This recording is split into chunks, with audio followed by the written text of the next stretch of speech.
ఇంతకుముందు శ్లోకానికి కొనసాగింపుగా ఈ శ్లోకం గర్గ్ సంహిత నుండి ఇలా వివరిస్తుంది.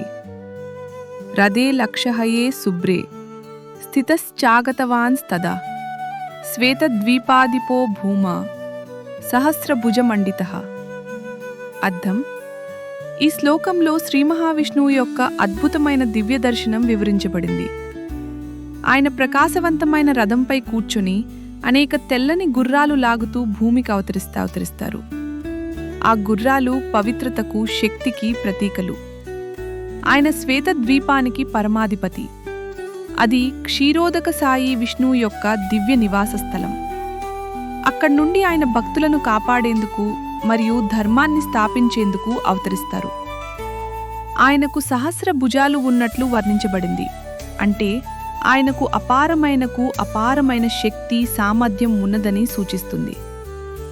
ప్రతి భుజం దివ్యకాంతిని వెదజల్లుతూ ఆయన మహిమను మరింత గొప్పగా చూపిస్తుంది.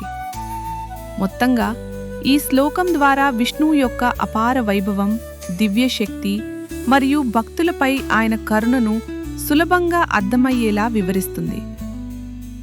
హరే కృష్ణ.